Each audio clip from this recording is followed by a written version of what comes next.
All right. Hey, everybody. Welcome to Modern Sales Power Hour. We have a absolutely fantastic guest here today, Connor Fee, CRO at Shortcut, previously Clubhouse, makers of delightful issue tracking and engineering management software. More on that in a hot second here. And we'll wait for folks to kind of trickle in here. So Connor, we were talking about this offline in the green room, if you will. Um, you have been living out of Airbnbs for a year. How has that been? How has that been treating you?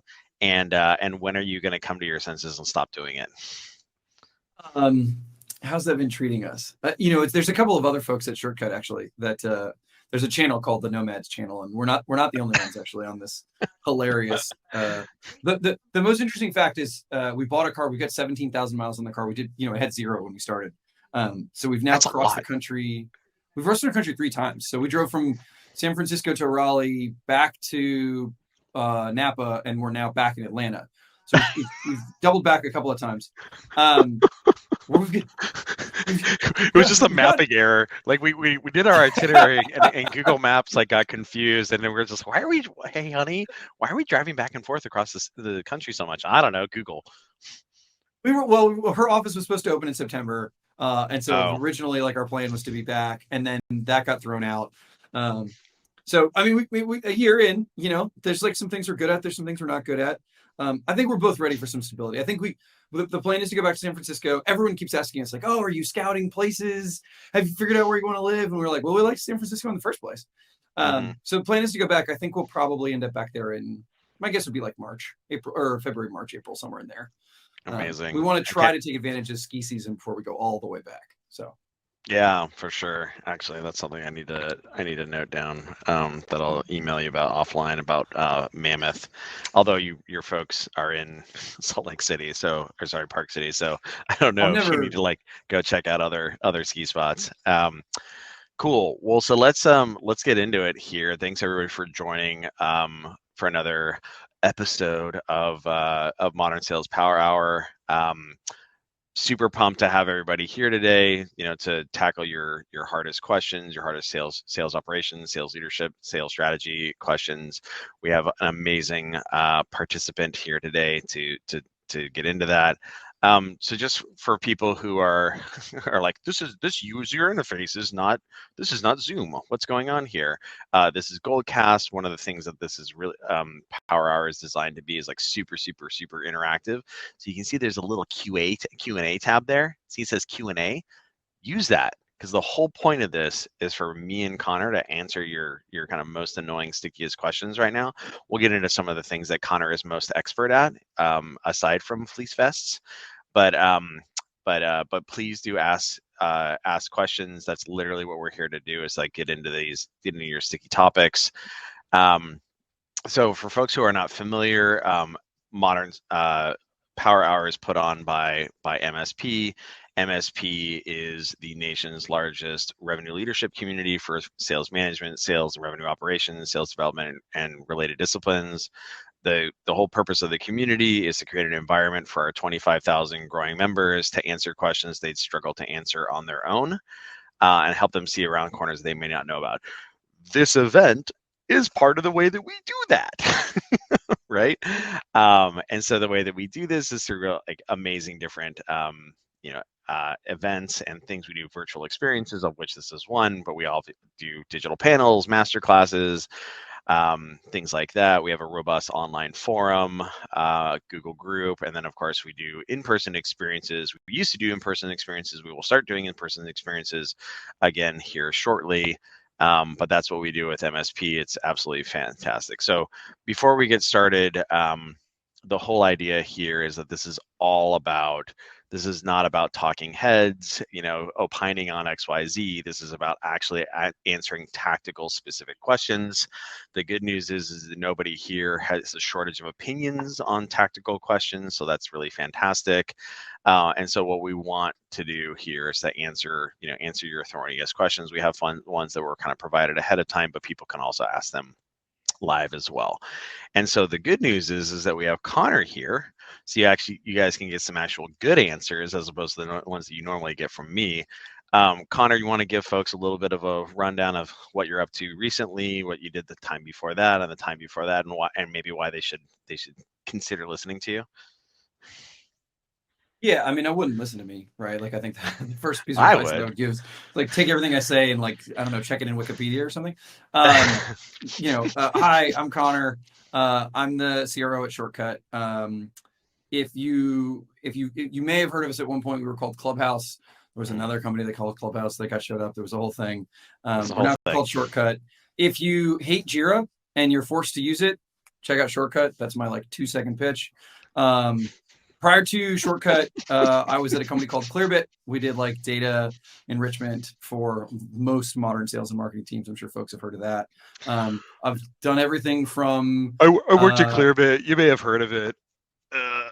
Oh, that was not. Oh, screw you. No, that's why I'm like everybody knows Clearbit. Duh. Yeah, I mean, Come on. sure. I Well, don't know now I for don't know how many anything else I different say systems now, I I have. feel. I don't know how many different systems of mine are like being enriched by Clearbit right now, but like it's like more than two. Well, so the funny thing about this is like it's a little bit of a tangent, but the funny thing about this is my team always goes like, "Oh yeah, we can get that data from Clearbit," and I was like, "Yeah," and they're like, "That'll be great, right?" And I'm like, data quality, like it's like everyone always has this assumption that these systems are perfect, and I'm like, you just got to go in and assuming it's like 80% right. If you assume it's 80% right, you'll be very happy You'll with be the fine. solutions that Yeah, come out. it's like as Exactly. long as the downstream process has tolerances where it doesn't have to be perfect, you'll be just fine. I mean, we used to say this all the time at Clearbit. If you are buying a data vendor for one data point and you need high levels of accuracy, you are going to be unhappy no matter who you buy it from. Right. Like the And like classic example is people are like, "Oh, I want employee count so we can route it to enterprise versus SMB," and the answer is like, "Great, you can get it, but it's never going to be perfect no matter who you buy it from." And you could watch customers with that use case flip through 3 vendors every 3 years. Like you could no, you it's could set your watch to when they'd show back up, basically. right, exactly. But anyway, okay, so you're at Clearbit, and then before Clearbit, you were doing. Uh, I've done a couple different things in my life. I worked at a company that helped product managers collect data to make product decisions. I sold and did marketing and data storage way back in the day, and I did some consulting stuff. I'm an engineer by training. I was an engineer coming out of college and sort of accidentally found my way ass backwards into sales and marketing. Well, and then the thing you're leaving out though is that you also worked at Winning by Designs, which Oh is yeah, not a, I mean, kind of a big deal, right? Like when you think about organizations that are advancing the craft of modern sales, Winning by Designs is obviously way up there. Jocko and team do amazing publishing, and also I don't know how yeah. Jocko can write backwards with his left hand on, on his whiteboarding thing or whatever. But like, how long were you there and like consulting for different sales orgs? I was there for about 18 months. We were an early, Nice. so that's an interesting story because we were an early client. I mean, we were clients when there were three of them. It was Jocko, Dom, and Dan, Yep. who are all quite brilliant. And so we were a client of their like, their coaching and training business. Yep. And Jocko, when I was leaving the company that I was at the time, Jocko said, "Hey, I want to build out more of a consulting business. You've got a consulting Yep. background. Do you want to like help me build this out?" And that was actually a Hmm. lot of fun. Hmm. The only reason I left is that one of my clients, I mean, Clearbit was one of my clients at the time, and Yep. Clearbit, sort of made an offer that was hard to say no to. Yep. And it turns out that I like being an operator. I like being in the mix. Yep. But when I have like the thorniest question on how do I think about like how this thing is changing the sales process, this Yep. is not a plug for other people, but like when I'm really stumped, I call Jocko. Like Yeah. that Totally. guy just has thought through all of it in a He's a way. mad By the scientist. way, he's also an engineer turned sales guy, so Yeah, he there's a thinks about the pattern. world a little bit Yeah, differently. there's a pattern here.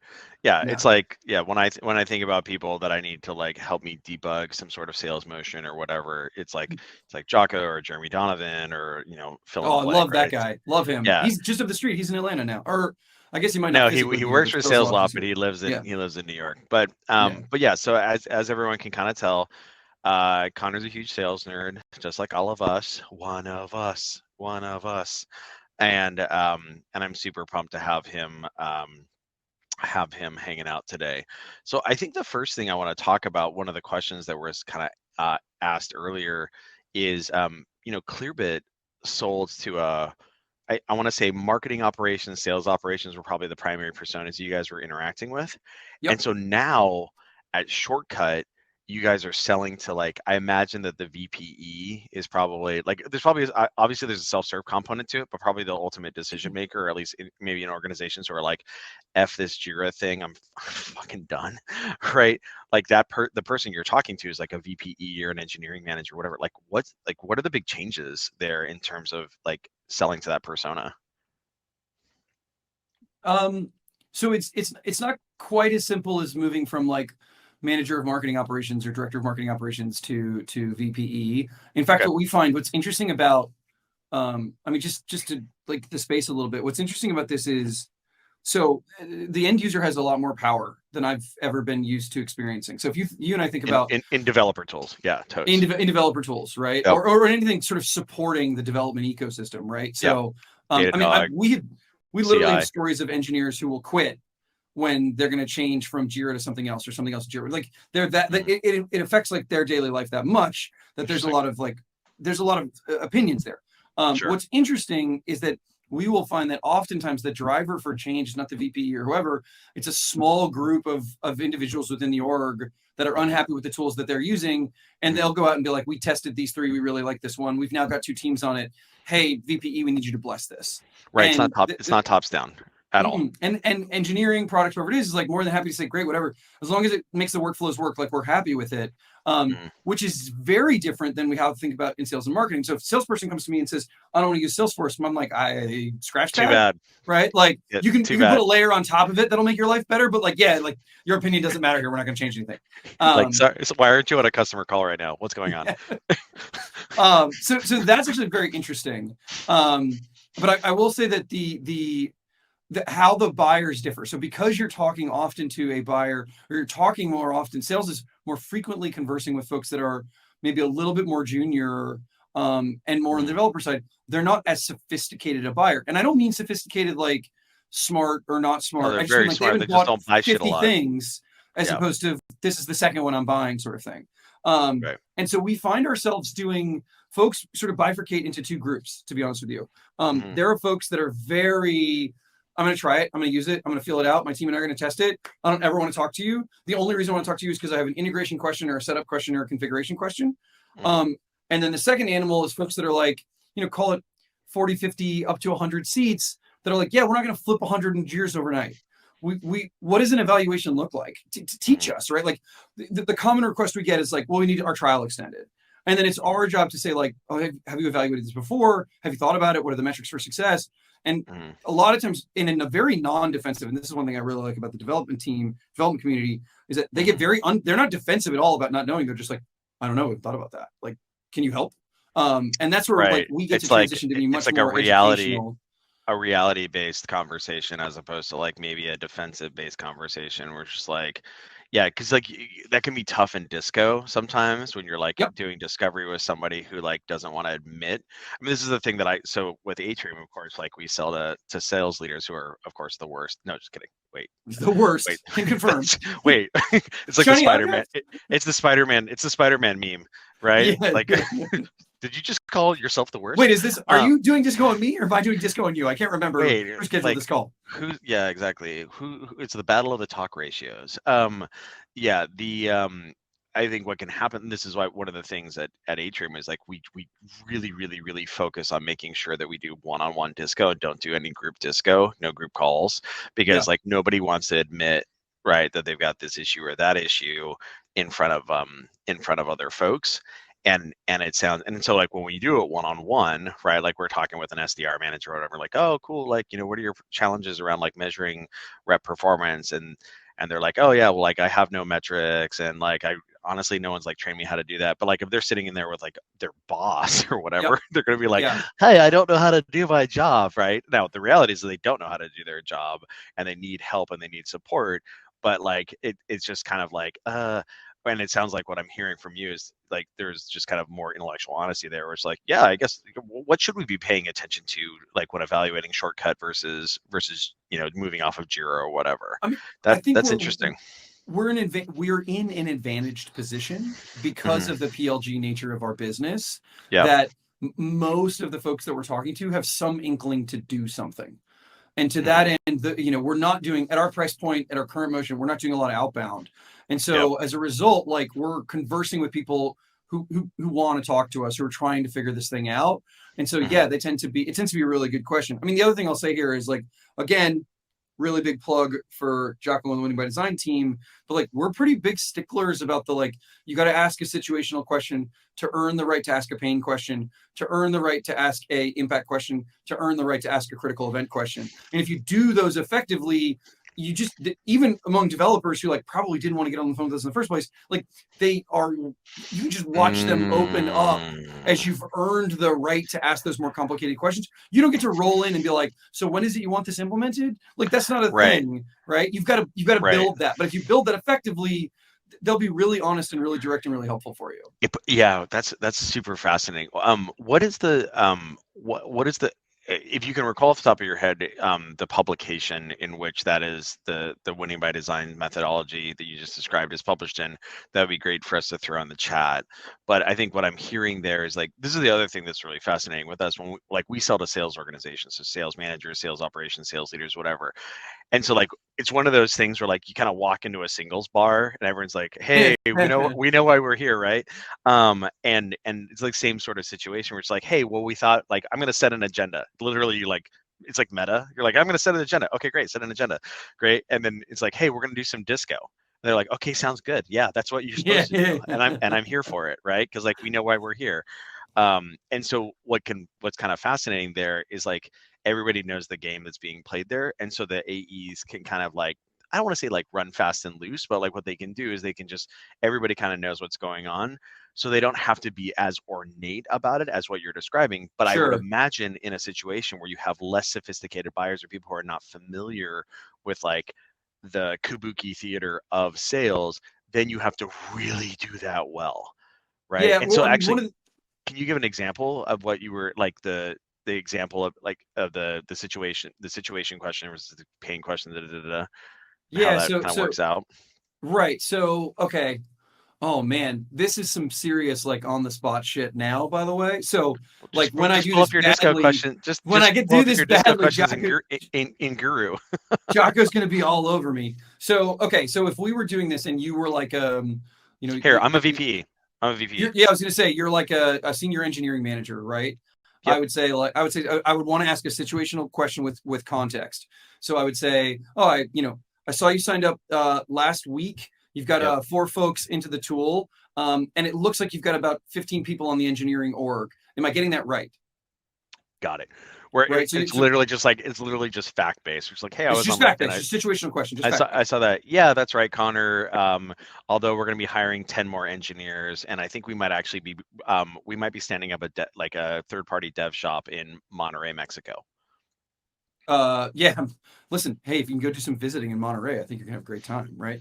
um so now I want to, my ideal situation is to take your answer and transition that into a pain question to uncover where your pain is, right? Right. The secret to really good pain questions, so I could say, okay, as you think about growing that team, what are you Yep. worried, what keeps you up at night? That's a shit question. Nobody wants to answer it. Every sales bullshit detector I have in the system is going off now, right? So the the secret word, and again, I take no credit for any of this. Much smarter people than me figured this all out. The secret word is process. So Mm, instead of saying what's your pain, I'll say, as you grow the team and you think about, scaling up the project management side of things, what's your process for making sure that your time isn't spent there and instead it's spent on development? right. And I'm gonna Right. get one of two answers. I'm gonna get like oh, we got it, right? Like, it's locked, like boom, boom, boom, boom, boom, boom, boom. And it's like, okay, no pain there, run away, right? Or I'm gonna get like Yeah. a, Yeah. oh, that's kind of shitty. Process. Yeah, What? Right. Like, right. well, there's this, a ticket gets created, it goes into the Slack channel that people ignore, then some business user is like mad and like comes and yells at someone, and then that goes into another Slack channel. And yeah, I mean, it's definitely not a capital P process, that's for sure. Got Listen, it. if we had capital P processes for everything we do, my team would be doing a lot better. Yeah. So so again, I want to mirror here. So I'd say something like, but I'm now like, so there's a problem of something that's not working correctly, right? Or it's not working the way you want it to. You can just tell by the way that the person is speaking. I now want to ask an impact question. There's a couple different ways to do this, but like ideally, I want to tie it. I don't want to lead the horse over to water. So I would say something along the lines of, I would say something along the lines of like that lack of capital P process. I'm mirroring back to you now so that you know I heard you, right? So like that lack of capital P process. How does that affect your ability to ship on time? Yeah, exactly. Right. And now I need to know, like, one of the things that we try to do with the team is like we work backwards from what's the impact we expect. Right. Exactly. So you want to make sure that the questions are leading to a point. Like you don't want the sales rep guessing at the time. Right. So, but the point it's like is throwing darts. It's just like, hey guys, like we're trying to drive to this over here. We're trying to get to Atlanta. Like, what are the steps along the way here, right? Make sure you drive through Kansas City, etc. Stop at Joe's Barbecue. Unbelievable burnt ends if you ever find yourself in Kansas City. I had never been in Kansas City until about 3 weeks ago, and there it's awesome. But so the reps know where they're going. You lead them up to this impact question, and you've got to give them an opportunity to sort of self-quantify, right? So it's like, how does that impact your speed of turning things out? How does that impact your developer happiness? Like whatever it is, right? And then if there's something there, then, and this is a part I cannot stress enough when selling to development teams, is if there's something there, the thing that we all want to do as salespeople is we want to like word vomit help. We're like, oh my God, we can help. Like we solve that's that. what we do. Our product does that, right? Yeah, exactly. Stop selling. This is not the selling time. This is not the selling time. Bite your tongue. Well, but the thing is, it is the selling time. Or sorry, it's not the pitching time. It's the storytelling time, right? And so what we're really trying to do is get the team to tell the way there's a very simplified hero's journey where basically what you say is oh my gosh, that reminds me of Mary, this other customer. Exactly, right? So like Mary at Unity, who had a similar problem, she very changed her processes, she brought in a new tool, crushed it. Is that interesting to you, right? And then they're either saying, yeah, that's super interesting, or what you often find when you're telling a story, again, this is one of my favorites, when you tell a story and the answer is no, it's almost always with no, but because their situation is different, and then they're starting to like you get so much more information from them, basically. Right. It's like, oh, that's funny. I'm sure Jocko has a really interesting phrase for that, but it's almost like it's like a story invoked disco question where they're like, you tell a story and it's like, does that sound interesting to you? Like, well, that's cool about Mary, and I really like that, and I actually think my friend Bob has more of Mary's situation. My situation is more about this, and then like essentially what they just did is like, it's like they're reacting to the story as if it was a disco question, and then they like redirect, but it's still like kind of focused on pain.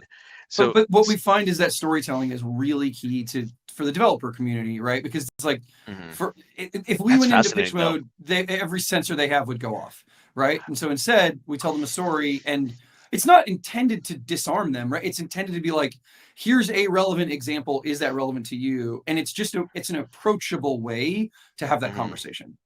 This is something that like so one of our reps over here, a gentleman named Sean Cardenas, is like, well, actually he's in my inbox. Yeah, he's absolutely delightful. And this is one of the things that we really harp on in our sales organization, is that we are all the product managers of our sales motion.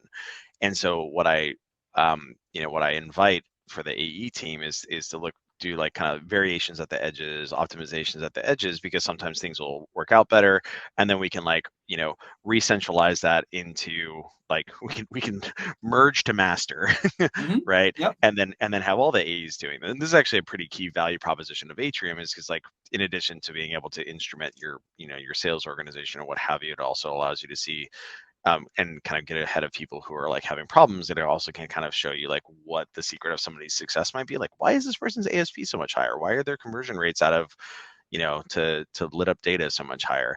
And so one of the things that Sean did is he refactored the sales deck that we have that we use in Disco. Like we do Disco, like it's conversation based. I'm like, okay, well, like maybe let me show you a little bit of like how we approach things at Atrium. And so we kind of had, because like I'm a product marketer by background, of course, like I had too many slides. And so Sean was like, what Sean did was he pulled up like our logo list, and in order to be like, to give a little bit of an elevator pitch and then stop there and be like, based on what you said earlier, Connor, that really reminds me of an organization, da da da da, right? And they had a similar challenge. They did da da da da, and then like this is what came out of it. Does that resonate? Oh man, yeah, it certainly does. And then like, at that point, what we're able to do is be like, cool. Well, actually, what we should do right now is we should just set up an Atrium account for you. It takes like 90 seconds, and you want to just go ahead and share your screen. And then at that point, they can either be like, oh yeah, I would love to do that, or oh, maybe actually I want to learn a little bit more. And so Sure. now the AE, it's like a read option Yep. situation, Yeah. right? And so like It's a good now analogy. now the AE, it's like I'm all about read options. And then what the AE can then do is like, oh, okay, like let's dig into that a little bit more, and then they can keep trial closing along the way Yeah, yeah, as yeah, they yeah, yeah. go in order to.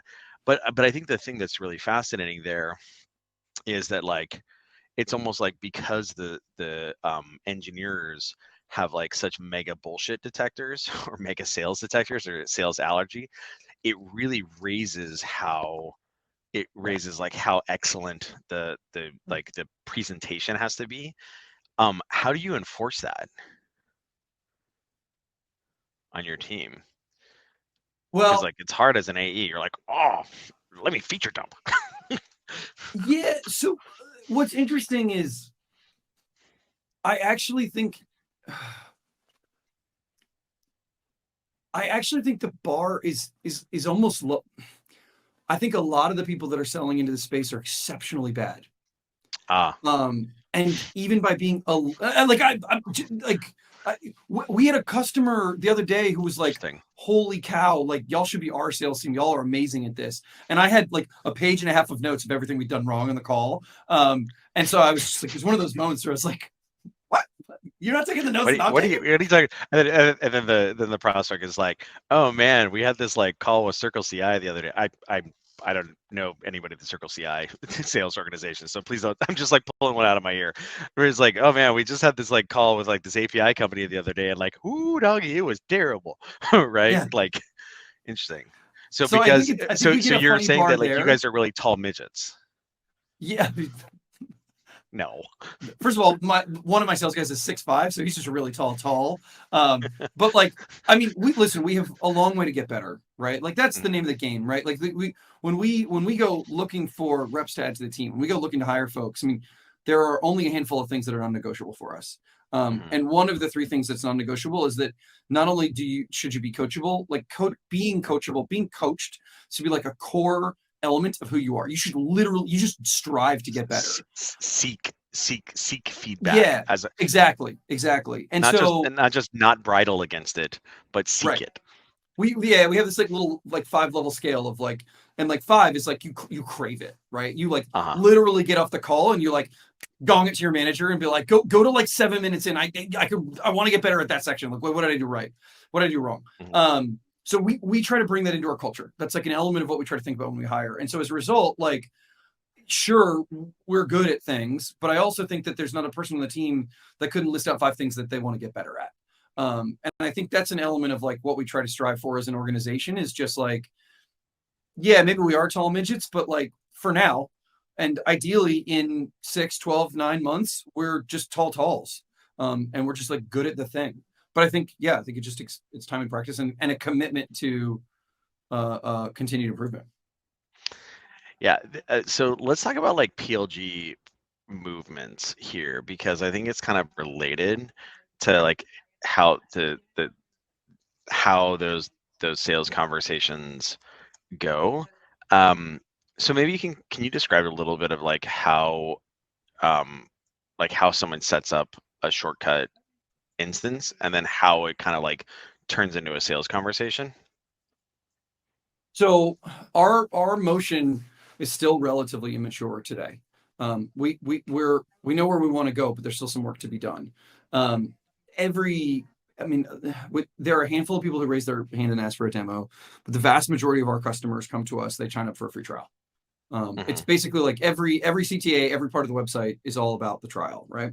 Um, Not only is there a trial, but there's also like a free version for up to 10 users, basically. So the vast majority of folks find their way into the sales ecosystem because Hmm. they wanted to touch and try the product at some point.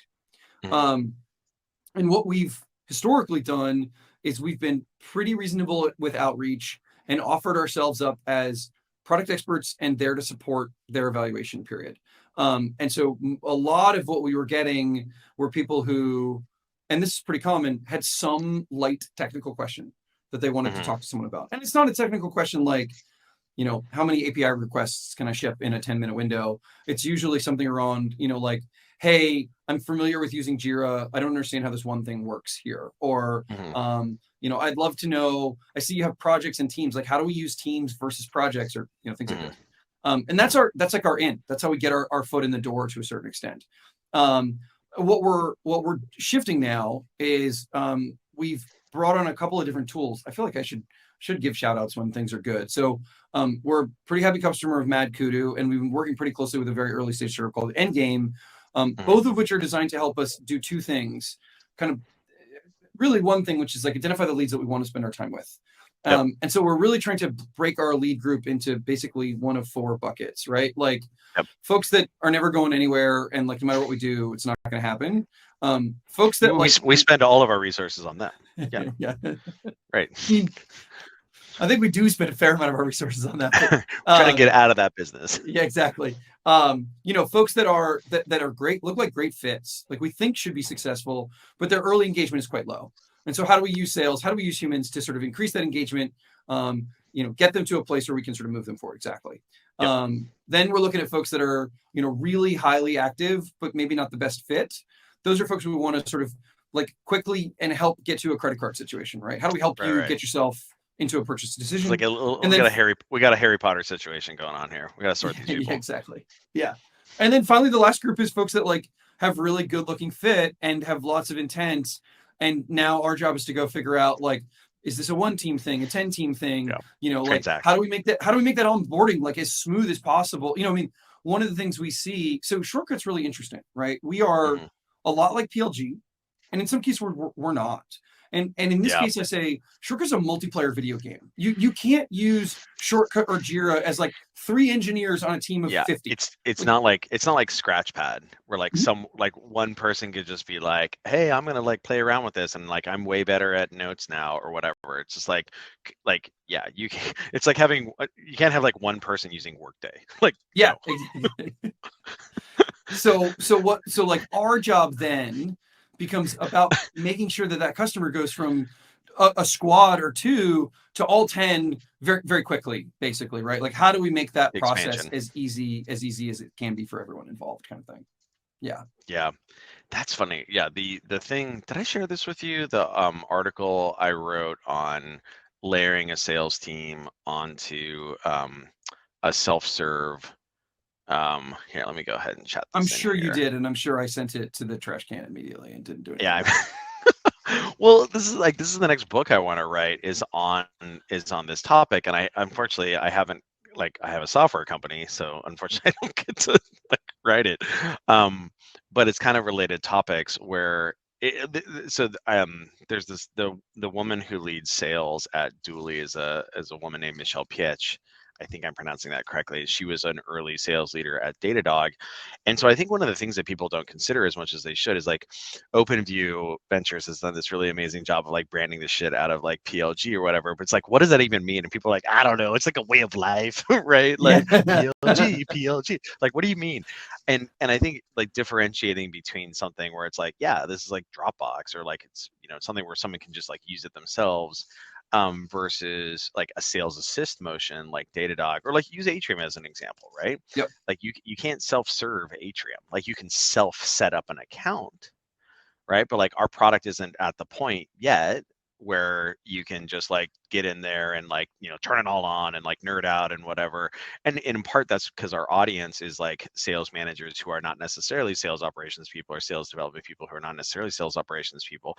And part of that is that we just have a lot more work to do when it comes to product development. And this is where kind of like cool products like Reprise and like, some of these like these solutions like Toriel or whatever can kind of like help give like a product like experience before your Yep. full PLG. I think the other thing that people don't consider though is that like there is opportunity for a human to be involved. And I really like the way that you framed that. We're like, hey, here's an organization that's going to be a really good fit because like we can qualify them based on how many engineers they have. So we're like, okay, this is a juicy ass account right here. Uh-oh, for whatever reason they didn't catch fire with Right. Shortcut. That's okay. Let's go honey badger them. Right. Well, this is where like I will give credit. The CEO of Endgame is in my inbox, and I keep beating him up over features that we need in order to actually use the product as effectively as we want it to. But one thing that they do a really cool job of, you have opinions? yeah, just a few. One thing they do a really cool job of, and I'll give them a lot of credit for, is like, so the way our sales motion worked for the longest time was that the person, so again, Shortcut, multiplayer video game, right? Yeah.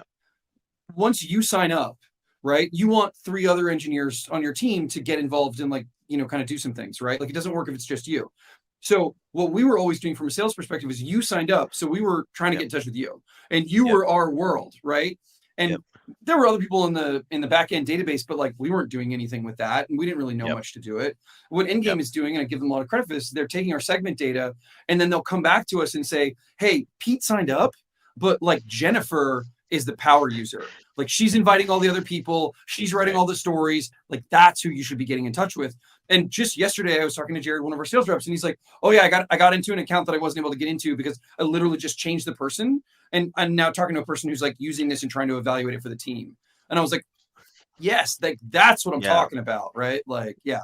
So that right. is, So it's like it's right. So in this case, just to make sure I'm kind of following, it's like, yeah, you can have a situation where someone can sign up and like maybe they're not at the usage levels, or maybe there are good usage levels, but like that person that you're trying to engage with is not engaging back with you. And then it's kind of like, okay, cool. Well, like, oh, okay, close loss. No. Right. It's like, no. Like, who are we going to go? Who are we going to go around to? And so I think the really interesting thing that you're talking about, who's the CEO of Endgame? Alex, I want to say. It's God damn it, Alex, yeah. my Yeah. evil light just turned off. I got to be fabulous for you. Yeah, it's just like, hey, because I think what can sometimes be spicy in a situation like that, like use us as an example, right? Like when somebody signs up in Atrium, we have access to the entire Salesforce like user table. Right. So like we can talk to anyone really. And it's kind of but then it kind of creates a situation like, oh, you don't want to mess up the sale. Like what are the intricacies associated with it? Like, oh, okay, I'm gonna go over your head. Oh, right, like all that sort of crap, right? But I think what's really fascinating with what you're talking about is like it's kind of like winning by design, permission like based, where it's like this person is doing a bunch of user stories or whatever. Clearly they will be receptive to someone showing up in their inbox with like a shortcut email address. I think the reality is like if we just decided to try to outreach to everyone who had signed up in the system, somebody would be, we've all gotten that email that's like, did anybody else get this email? And it goes into Slack, and then everyone's like, I got an email from that jackass, right? Like, yeah, spam, market spam, right? Fuck that guy, Pete Kazanjy, he's the worst. Oh, get out of here. And so instead of that, like, it's more just like based on, the thing that I think is like the really big mind shift for me coming from, data storage and Clearbit, et cetera, is that like we are using so much more product information to drive and usage data to drive where we spend our effort and energy. And these new tools are about raising that to make it easy for the sales team to go do that, basically. Now, the trick with all of this is, and this has been, I'm an engineer turned sales guy, so in some ways this is perfect for me. But the other side of this is like, to be good at PLG, you need to have an incredibly strong data organization and team. And even for us as a PLG company, like we're still figuring that out a little bit, right? Like the list of things we want to answers to and the list of things we have answers to are 100x kind of. Yeah, that is really tough. I think in a PLG, God, I hate that phrase. In a in a sales assisted, or I don't know, that means to mean it, but like in an environment like that, not only do you then have to have like way tighter linkages between product and sales, because it's like, oh, I need the ability to do this, right? Like use Atrium as an example. I was having this really delightful conversation earlier where we're talking about optimizing, like, driving to a transaction. And we're talking about like how we could package in a way that lowers the initial transaction cost without like giving away all the upside. And we're kind of talking about like, oh, well, like, what if you could like, fuzz out the after 4 tiles in the dashboard or whatever. And I'm like, oh, that's a really good idea. And all I'm thinking about in the back of my mind is like engineering expense, right? So I think you have to have a lot more linkages, tighter linkage. But I think the cool thing is that there's a lot of like interesting products that can kind of help you with that. Like one of the things that we use in our organization is a company called Census, Yeah. to use to pipe usage data into contact objects on Salesforce. And one thing that's So kind of wait. rad about that. Speaking of PLG, so their biggest competitors is this company High Touch, right? Uh-huh. So we use High Touch. You want to know why we use High Touch? High Touch made one data point free. And Ah, so my head of RevOps was like, well, I can use High Touch for free to Salesforce. Well, I mean, within a month, we had 3 other data points, and all of a sudden we were paying for the thing. But I was like, the moment I saw that, I was like, that's going to be standard for the space in 60 days, because like it's such yeah. a good thing to be like, yeah, we'll give you Again. tons of value with a reasonable cap. Anyway, similar Yeah. Census, High Touch, same stuff, right? Like, yeah. Yeah. So they here, actually, let me drop this in the chat. It's this guy. So yeah, so what we, and one thing that's like, we're, because like I don't have a big data organization. I don't we don't have a data Makes 2 of us. organization. Yeah, I know exactly. But and like my SQL is like uh, um Makes 2 of us.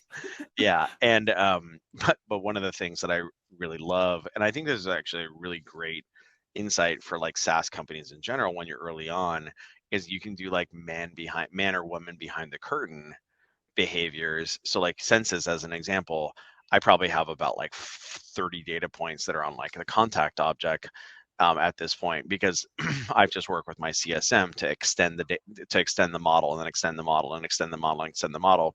And we have all sorts of insane stuff on that contact object. Like any of my reps can go on a contact object and see like, how many unique views a prospect has looked at in the last like 30 days. They can see, are they dashboard views? Are they alert feed views? Are they op views? How many Yep. emails are sending to them? What the opens are? All that sort of jazz. And that's just been something that like has accreted over time. And my CSM at Census has been amazing in helping me extend that out. And I think you could make the argument like, oh, well, like that should be like way easier. They should have like a WYSIWYG or something on the front end of Census, such that like a goofball like Pete can do that. It's like, yeah, that's a lot of engineering expense, and they'll probably get there eventually. But in the short Yep. term, maybe what you can do is you can use some human to kind of like smooth over that, right? Well, it And also and gives then you, I get someone mean, embedded. it gives you a reason, it gives your CSMs a reason to engage and add Which is value. kind of like what you were talking about with like the refs. It's like, it's almost, and actually one of my favorite articles, this guy David Scott wrote this on JBoss. I probably quote this thing like like once a month. Um, One of the things that JBoss did early on. So David Scott, amazing like Yeah. thinker and author on go to market. At Matrix Partners, and so when he was an investor at JBoss, one of the things he talked about was they actually took the documents used to be people could buy them, right, for JBoss. And so what they did was they stopped buying them, or they took away that revenue, and they put them behind like a lead gen capture, right, to provide a mechanism by which. And so the funny, you were talking about this earlier, where someone's like, oh, I need to figure out how to do the XYZ integration and shortcut, so now they have to talk to someone, right? It's almost like you have to like engineer those like dead ends, or they're not like dead ends, it's like a talk to us end, right? We did. I mean, we think like some of how I think about this stuff comes from Rich Carlton is famous for doing a study that says customers don't dislike you when they have a bad experience. Customers who have a bad experience are at an inflection point, and they either become brand advocates or brand detractors based on your reaction Mm, to that. And so mm, I'm sure there may very well be a shortcut customer in listening who's going to get mad at me. But one of my favorite things we did was we did some changes to pricing and packaging. And one of the things was we got annual customers would sign up for annual, and then 2 months later say, whoops, we shouldn't be on annual. Now we could do one of two things. We could be a dick and be like, sign up for annual, like you're shit out of luck. Or we could too be bad. kind and put them, figure out how to put them back on monthly. What I told the support team was, I said, make sure you say no first. Make sure you say Mm, no, because then a certain percentage of customers are going to go, okay, no worries. But a bunch of right. customers are going to come back and be like, fuck, this sucks. Like, can you help me out?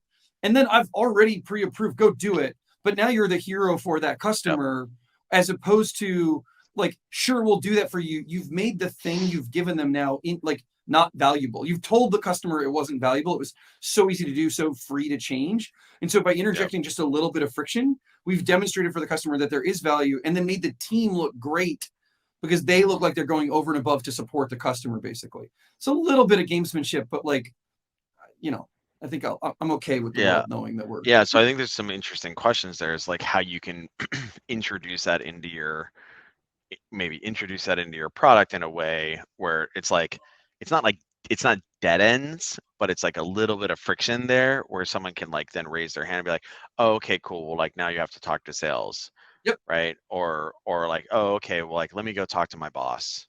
And then I go and I get a glass of water and I come back and I'm just like, yeah, I it's really the car. pounded It's the the table. car salesman who's got to run upstairs and talk to the boss, and you're Right, upstairs, exactly. looking at internet memes, and then coming down and being Yeah. like, all right, we'll do it. Like, Yeah. There was a which points out there is a dark pattern. You can take this stuff too far.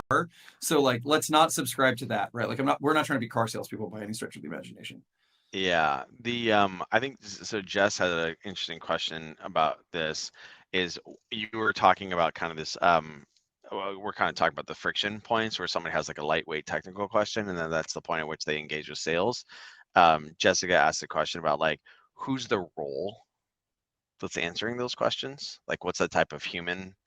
Um, what's the profile? What do they do? Like, is that essentially an inbound SDR, or is that a product Well, so specialist? What is that? for us, we don't have SDRs yet because the price point doesn't make sense to have a two-stage sales cycle, right? Like the primary reason for, in my experience, the primary reason for having an SDR is that AEs are too expensive to run all the steps in the sales cycle, right? But at our Hmm. price point, just the handoff and the touch points don't make a lot of sense.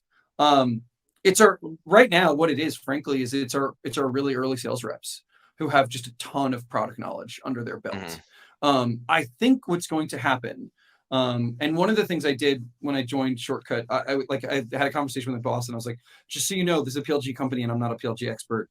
And he was like, yeah, we knew that when we hired you. And I was like, yeah, I just want to be super clear about that. So I kind of did a roadshow and interviewed, everybody I could get my hands on, right? Like I was lucky enough to talk to Kyle at Figma and Sam at Loom Hmm. and Xenia at Miro, like all these very smart people because of connections in the network were willing to spend time with us. And one thing Yep. that I heard a couple of times come back was like, it's not uncommon to have a sales org that's like a trial support org that's Yes. going to be more technical, more enablement focused. Like they're not trying to close the deal. They're just trying to get Product you to do the specialist. things. Yeah, exactly. They're just there to get you to do the things that's going to make it easy to buy. And then we've been referring to these folks. So we have, we're silly. We have self-service Steve and White Glove Wendy. And so we Yep. try to, when we try to engage with customers early, we try to figure out, is it self-service Steve? We just got to get Steve what he needs to get off and running, or is it White Glove Wendy? We want to help her like build out what the evaluation process looks like, and how many people are going to be Yep. involved, and how many squads, and how long, et cetera, et cetera, et cetera. So Yep. I think the team will. I think the team right now is doing it live, but I think eventually it's very likely that we'll have two teams there. Yeah, I remember. So like, everything that like we're. So by the way, when you told those your boss like I'm not a PLG expert, like there are none. It's too early. That being said, the place where this kind of exists, all these existing patterns kind of come from is from like open source sales, technology sales. It's not technology sale, but like the OSS business model, like JBoss, et cetera. And I Yep. remember when I was doing my initial research for Atrium, I was lucky enough to talk to the head of sales for Xamarin. It was in Yeah. 2016. This is actually was this is one of the things that inspired the creation of MSP. Is I did about 150 customer interviews, and I got to talk to all these like really great sales leaders and sales operations people. And again, a read option. If somebody was like really great, I'd be like, cool. Can you recommend 3 other people? And I would like Yeah. Yeah. worm Yeah. my way through great people. And if someone was kind of like a goober, I'd be like, oh, thank you. Yep. Right. This And is. so what you just worm your way through really great folks. And so I forget how I got introduced to Stephanie Schatz, who's now Stephanie Friedman. She's the head of sales at Xamarin, and the Xamarin sales operations function was like amazing as well. There's a woman named Arwa Kadura that ran sales ops there, and then oh God, what's David's last name? David Hong, who's over at Gem now. Just like all these great folks. Oh, he was at Checker for a hot second. But you see these great folks who really have their act together. And so Xamarin had a similar situation where like it was like a cross-platform development thing, like mobile development thing. Like you'd have these developers downloading the SDK, like they don't want to talk to a sales rep, but they would like run into a thing. And so they had all these SDRs, but they called them like product associates or whatever. And literally Yep. it was just like they would email the person and be like, hey, I saw you downloaded this. I'm here if you need anything. Yep. Here's the support documents. And like literally they're just opening a line of communication, but it wasn't like, do you want to get on a demo? Do you want to get on Yeah. a Yeah. demo? And they had like 30 of these kids in San Francisco. Wow. Yeah. And so like I think that that's a pattern. It's like a way more technical SD like inbound Yeah. product Yeah. SDR. Well, and also their comp structure is different, right? Like there's you want to incentivize them to get the customer to do the right thing more than, I mean, there's you know who Yeah, else did exactly. this well was oh, I'm drawing a blank now, but like there are a lot of companies now that have done some version of this. I mean, I think that the other thing that's interesting about PLG is like there's a scale, right? So like there's the Exactly. Dropbox model or the Figma model, which is like one user gets value, you sell to the team, you sell to IT. Well, we're like PLG, but we also like, you know, one user becomes 50 very quickly. And so it looks a Yep. little bit more like traditional SaaS in some ways. So I think that, Yep. you know, one of the big reasons I wanted to do this was I said, I think the future of sales is going to look like this. I think people want to try it. They want to touch it. We're going to Yep. design things so that people can get value from it quickly. Like that's what, let's get good at that version of the world in sales, because that may very Yep. well be what the world looks like in the next 20, 30 years. But there's still a super important role for the seller, which is like initial successing, which is kind of like what we're talking about is like Yeah. this like SDR CSA So one of the thing, things that and then a what, like I'm an shepherd, engineer. a I'm an transaction engineer by shepherd training. later on. I get worried that I got worried that I was going to show up, we'd run all the data, and sales wouldn't matter. I was like, what if I get there and it's so PLG that adding humans to the situation doesn't matter? And so when I went on this roadshow and talked to all these people,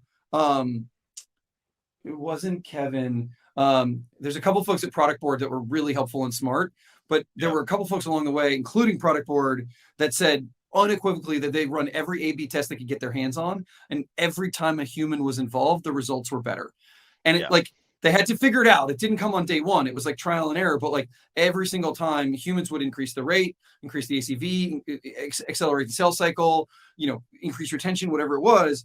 And so the question in a PLG world or in a lower price point world, our job becomes how do we allocate effective resources to make Yep. the most of the people and capabilities that we have, not just build a giant sales team because that's what we used to do in the past and it was very like input output kind of thing. Yeah, totally. And I think that that's something in that article from Lenny's newsletter that I dropped in there is like it had like the metrics have to pencil out, or it's like, okay, cool, Yep. this person costs like, $70,000 a year, and they can have these many touches, and then they raise the win rate by this, and da da da, and like, oh, it pencils out. Oh no, it doesn't pencil out. Okay, I guess maybe we need to do this in like Lahore, Pakistan, or like the Yeah, I was gonna Philippines. say Dropbox was famous for this. They figured out that in a lot of cases humans were great, but the humans were too expensive. So then they would Yeah. try to figure out how to just make the humans cheaper and look for ways to do it. Yeah.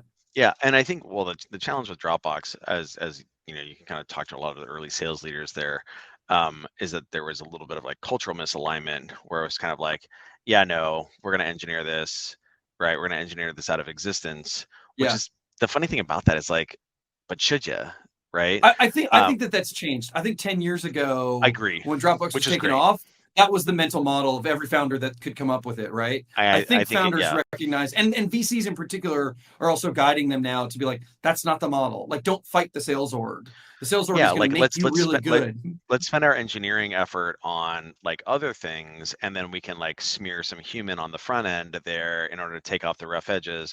I would think that probably the main reason why though is because everybody has read my book, and so as a result they're now I thought you'd like that, Connor. I do The like that. I do like that. Although if we're going to no, plug books, I'm always going to plug Jeremy Donovan's because that is the best sales book I've ever read. No offense, Pete. oh, leading sales development, it's very good. Yeah. Do I have it? I Yeah. think I have it right here. I got it like somewhere around here. It's on my desk. Yes, it It's is on. quite good. It's definitely in the atrium goodie bag of. We just bought a bunch of books. Do you want one? We'll send them to you. My favorite outbound campaign of all time. We have a lot of those. I'm sure. But yeah, I think that has, yeah, people have gotten around that, but I think the staffing models haven't kind of like dialed in yet, because like you can totally imagine what this looks like, especially especially like think about with things like Reprise, right? Or like or like Toriel or whatever. You could imagine like creating a faux product on the front end that Yeah. allows for interaction and whatever, Yeah. and then some sort of like thing where it's like, do you want to ask some questions about this? I mean, even like a CTA of like take a demo, someone's like, ugh, right? But it's like, would Yeah. you like to learn more about this, or kind of like learn more about the integrations? And maybe that goes to like an email conversation with one of those junior product sellers or whatever. Yep. And then later on, like, hey, cool, we're here. Great. I'm championed. I'm champ tested, and I'm on your side of the table now. But now help me go do battle with like the VP of engineering or the CFO or whatever, and like expecting like the user to do that. Like, good luck. You're not going to have successful win rates. Like someone's going to show up and like be like, oh, look at this like guerrilla IT here. Let's extinguish that. And and congratulations, you just ate some churn. Nice. I think that's like a thing where yeah, it's like actually, this is a winning by design thing, right? Like helping people buy, Yeah. Yeah. like I mean, I selling, don't know, like but Jocko used to helping say that to to me all the. Yeah. helping people to buy People love as a to buy. They hate to be sold.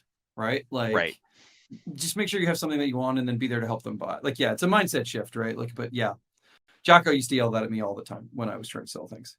I love it. It's hard. It's like, but that's what I do. That's what we're supposed to do. Not exactly. We almost I have actually to say. just had drinks with a guy that no one. I mean, unless you're in Atlanta, you would never heard of a guy named Mark Miles. He's like secret genius in startups. That when Atlanta was small and nobody thought of anything of Atlanta. Um, I'll never forget. Mark was my first sales mentor. I was like, I feel like a schmuck selling things, and Mark was like, "Well, stop trying to sell things." And I was like, "Then we're not going to be very successful." And he said, "No, you need to get really good at figuring out who gets a lot of value from what you do and finding a lot of them and helping them buy your product." And that for me was like a dramatic change in moment for me of like, oh, I can do that. Oh, I can get behind that. That feels like a thing that's a good use of time and energy. So shout out to a guy who was early in my formative years. I love it. Yeah, another UVA guy too. Yeah. Um, His wife was nice, my boss at Bain, is what happened. And she was brilliant. And it turned out her husband was brilliant at startups. And I was like, oh, this is a good pairing. amazing. Killer. Well, I think we're almost out of time here. But are there any kind of like parting shots that you'd love to cover before you wrap up here? Are you guys hiring on the sales team? Anything like We, that? Hiring sales yeah. operations, sales leadership? We've, Got to make a change this at the CRO is a silly level. question. How much time do we have? No, I'm just kidding. I'm actually, we're in relatively late stages with a couple of sales leaders. So we're hoping to close that up soon. We've probably Nice. got 4 or 5 recs open on the sales team at the moment. Cool. I've got 4 CS recs open and a head of CS rec open. Mm, So we're doing a little bit of hiring, just a to bit. say just a bit. Nice. But the benefit is you get to come work with like little old yappy me. And Yeah. instead of the downside is I actually get to tell you what to do as opposed to just being a talking head on some Zoom Yeah. call.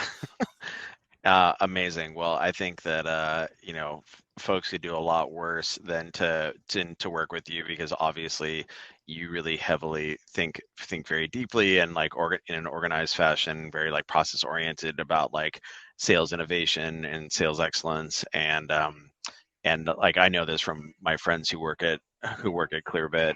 Um, Wonderful, Connor. Thank you very much. Next week we've got on Power Hour. We've got, speaking of PLG, we've got Marissa Fuhrer. She's a enterprise sales leader at Figma. She's absolutely fantastic. She's former Dropbox herself, and actually she started her career at Bright Edge. Bright Edge is another one of those kind of like down low, like super savage sales organizations that just like emits amazing sellers. So she's going to be on Power Hour next week. It's going to be absolutely fantastic. Connor, you have a good weekend, and thank you very much for coming in and answering some questions for us. Always fun to do car talk on sales topics. Some of my favorite to blather on about. Amazing. Okay, I'll see you. Thank you.